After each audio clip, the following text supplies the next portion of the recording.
Today I'm going to be talking about one of the things that I think is a huge difference maker in the long-term success of my business, and it might not be what you think. So if you're interested in hearing more, stay tuned.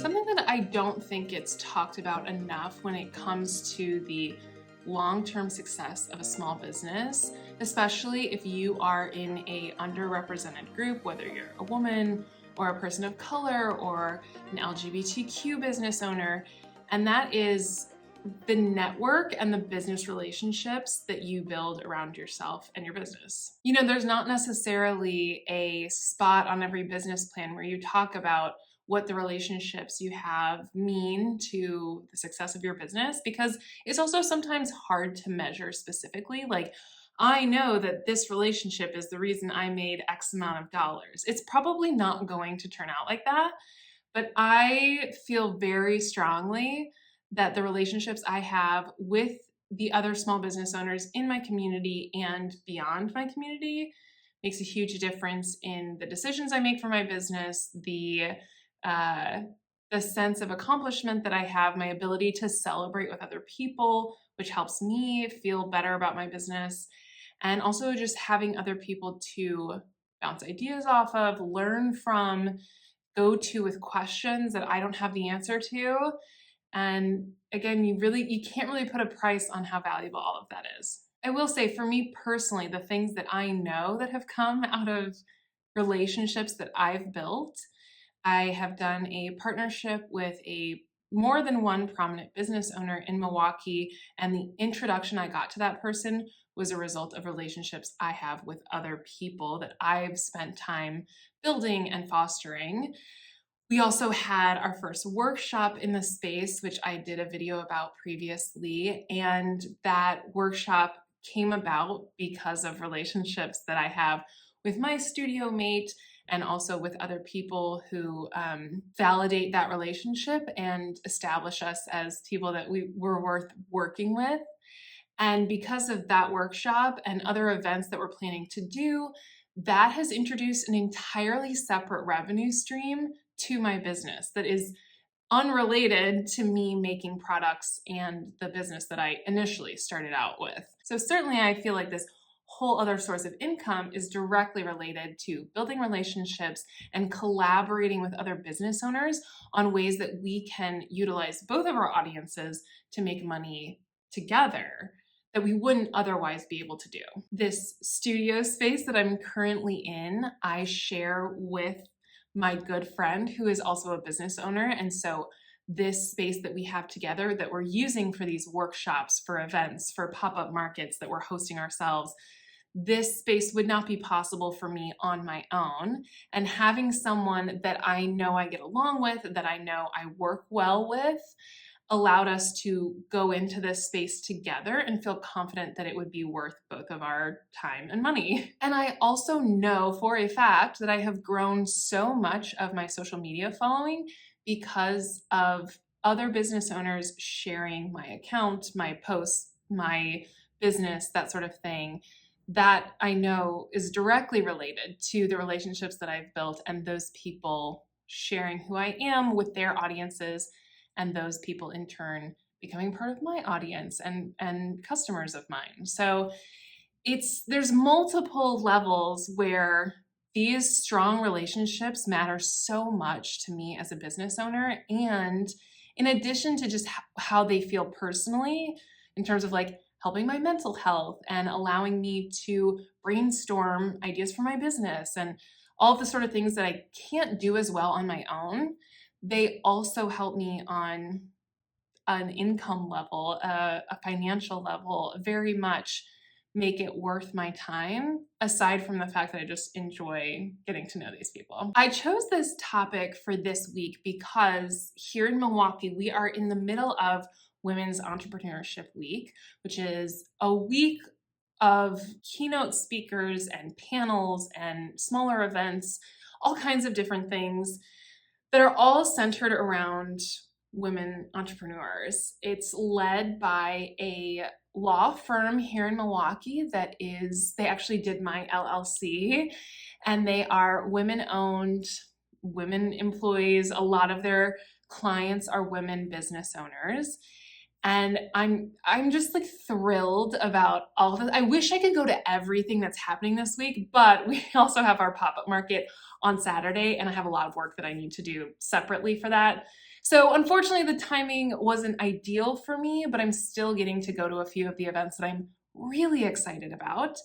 The first one I went to was this morning, and it was about capital and funding and just the finances around women, particularly women business owners, but they sort of talked broadly about underrepresented groups, underfunded groups is how they also refer to them. And again, this is like the kind of event where it starts out with a little bit of networking. Everyone's there in the morning, we get coffee, there's pastries, but you're also just getting to know other people. And I went by myself. It's intimidating. Like I think a lot of people share the general apprehension of just walking into a networking event by yourself and you don't necessarily know anybody. And I completely share that. But I also know that it's so important to take opportunities like this to introduce myself to other people. This is so wild, but the first person I talked to, they have a separate company that they own themselves, but their day job is working with wax. Like they work with candle chemists. I mean, what are the freaking odds? Like, what a payoff right there. So now I have this contact that I can go to. She's like, if you ever have any questions on candle chemistry, it's like, yeah, I'm sure I do. How great. But even separately from the networking with the other women business owners there, the talk itself about seeking out funding or whatever sort of approach you have to adding capital to your business, all of the panelists talked about how crucial networking is for women especially, but again, other underrepresented groups, and that she feels like there's never enough opportunities for people to get together and discuss these kinds of things. Because really, with something like going to a bank and getting a loan for your business, I have no experience with that. And I can watch like videos on YouTube and research a lot, obviously, but how much more efficient would it be if I had another business owner or a mentor or something like that that I could reach out to with my specific questions and get their feedback as someone who like knows my business and knows me. And so that was definitely like a topic of the conversation was networking in general and how much it benefits people to have both peers and mentors to talk about their business struggles with. In terms of the best places to start building those relationships, I feel like for me, there's a few areas where it's definitely been the most successful. So the first one for me as a maker are markets. It's a place where not only am I meeting the person who runs the event, who is probably either a maker themselves or is really involved in the community of makers, and so is a great person to know in terms of connecting you with people that might be able to help you or have answers about questions that you have for this sort of stuff. So the organizers of the event themselves, that's one thing.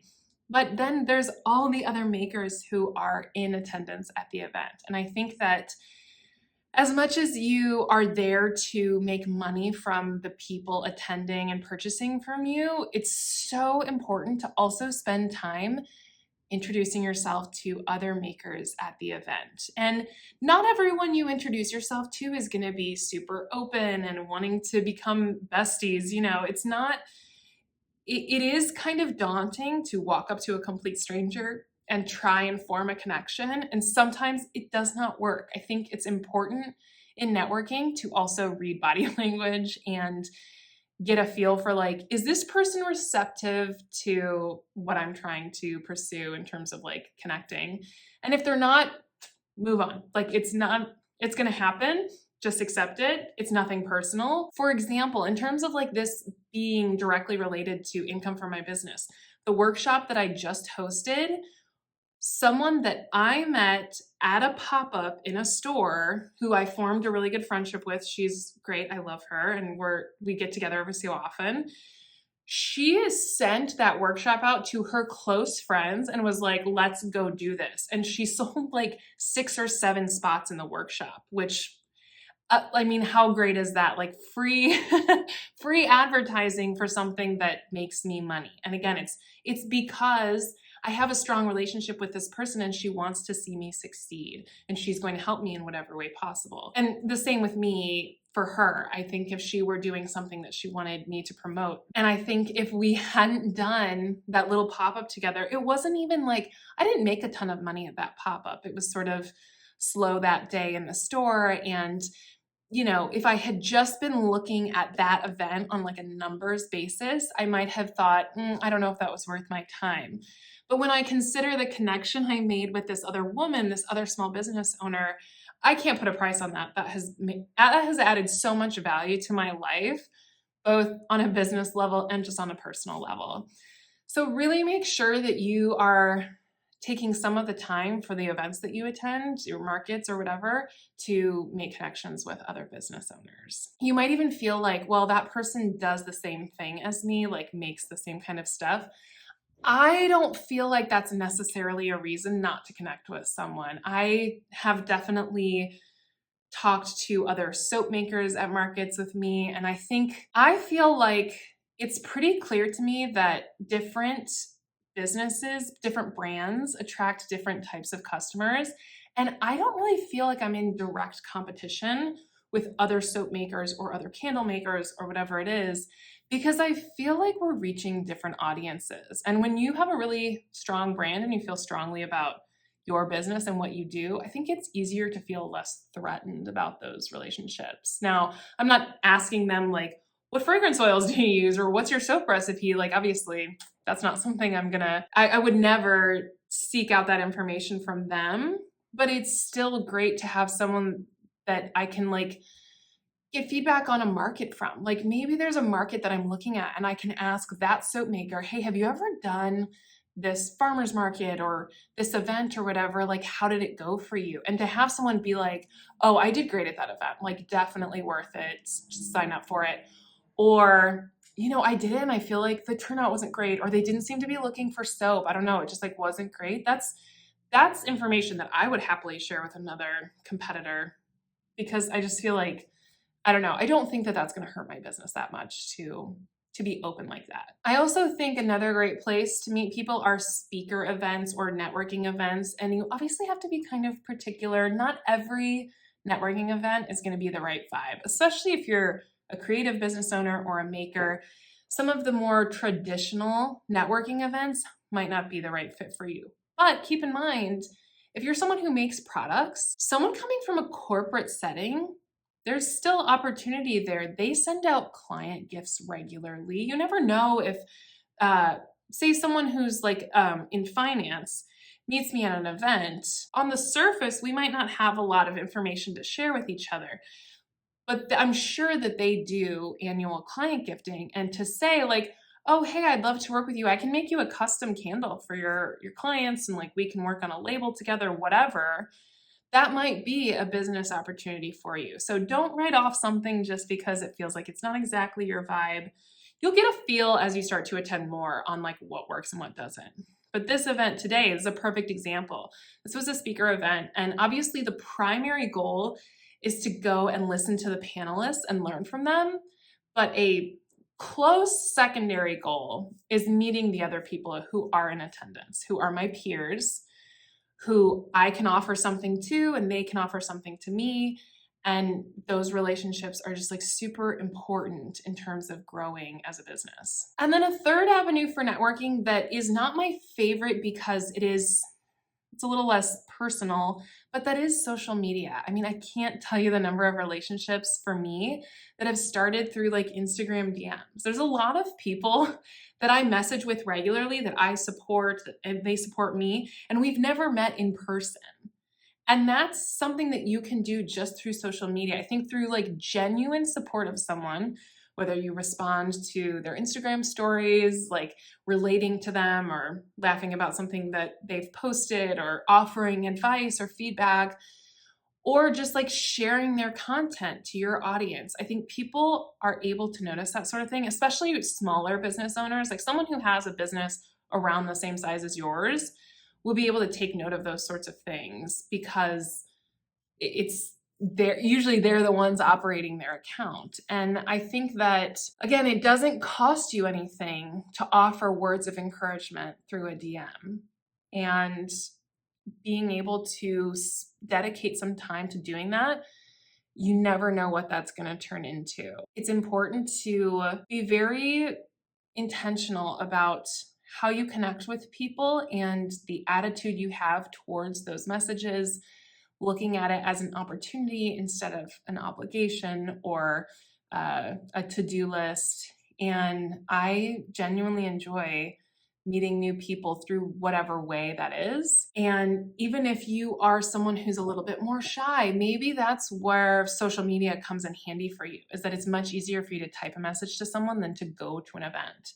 But whatever way works best for you, like make sure you're putting in the effort to get back what you're hoping to get back. Because if you're hoping that like showing up to one of these events will like lead to a sale, but you're not actually like doing any of the stuff at the event that will result in that, you have to like be realistic with yourself about what your expectations are for your own actions. And then another thing I want to touch on, after you've made the initial connection with someone, whether that's at an event or over social media, and you're trying to figure out how do I foster this relationship, and there's not like an obvious next step in terms of the next event you'll both be at or a product collaboration. Sometimes it's obvious how to sort of build that relationship, and other times it feels like someone just came up to the door and looked at our little poster for the Mother's Day pop-up, and I stopped talking so that she couldn't hear me. Sometimes it'll be obvious what the next step is. Like if you are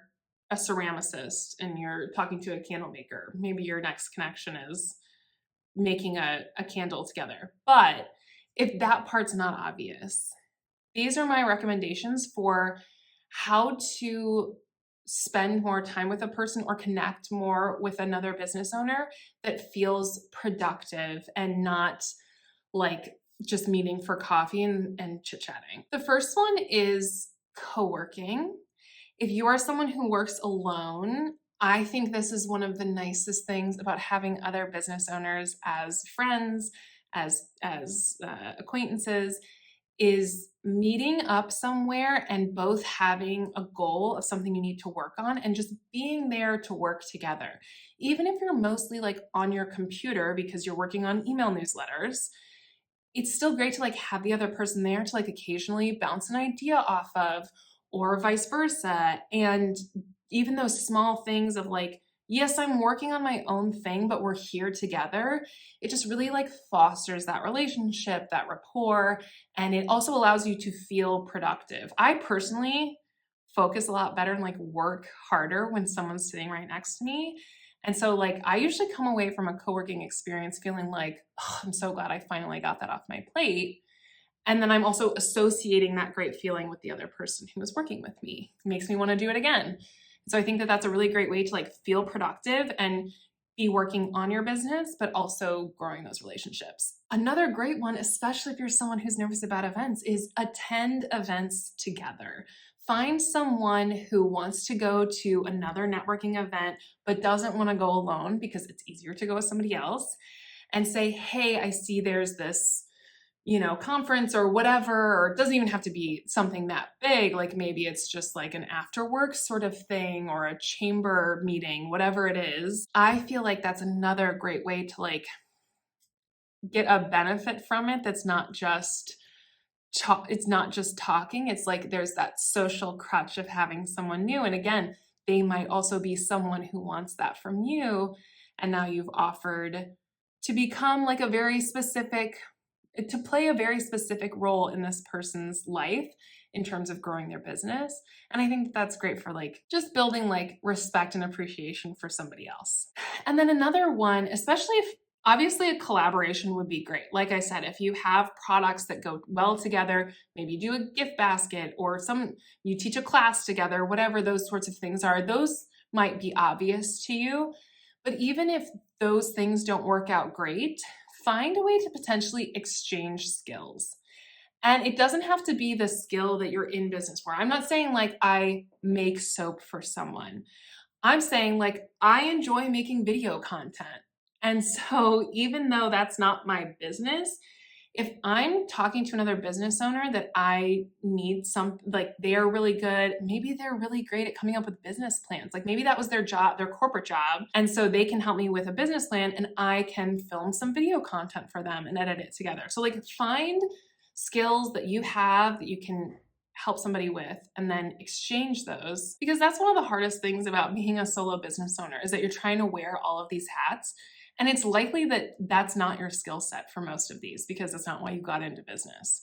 So being able to find people to sort of like barter those services with, I think is also really great. One caveat to all of this that I touched on it earlier, but I just really want to reiterate is that a lot of this is about slowly, incrementally building these relationships and also reading the energy of the person you're pursuing this sort of dynamic with. Because there are some people who are not interested in relationships like these, or they're interested in it to a very small degree. And maybe you're looking for like a business bestie and they're not. You have to be really receptive to the level that somebody else is interested in working with you. And the answer for some people might be not at all. And again, don't take it personally. That person might be maxed out in terms of their bandwidth socially and with their time. They might just not have room right now for meeting up with somebody else and working on things. Maybe they feel swamped enough as it is, and they get really overwhelmed by interacting with new people. I think you just want to make sure that you're taking into account, like, does this person seem as interested in us partnering up in whatever way as I seem to be? Because the last thing you want is to sort of build a reputation as someone who doggedly pursues friendships with people who are not into it, because I do think it can come off as like a little too much. And the last thing you want is for them to sort of share those feelings with other business owners that they know. Like, I think I'm not a cool person. I would not label myself as cool. I'm not very chill, but just like play it cool. Just throw things out there, see who responds to. And the person who's the right fit for you in this kind of dynamic will respond the way that you want them to. So if somebody is making you feel like they're uninterested in talking with you or meeting up with you, then they're not the right match for you anyway. So those are sort of my general thoughts on networking as a small business owner, especially as a solopreneur, and all of the amazing opportunities that can come from building up your network just within your business, and also just like the personal benefits you can see from having people in your life that you trust and you value their opinion, and they help you feel less alone in this like crazy roller coaster that we're all trying to navigate. Thank you so much for watching. If you enjoyed this video, I'd love you to give it a thumbs up. Helps me reach other viewers like you. And if you want to be notified each time I release a new video, go ahead and subscribe, and I will see you soon.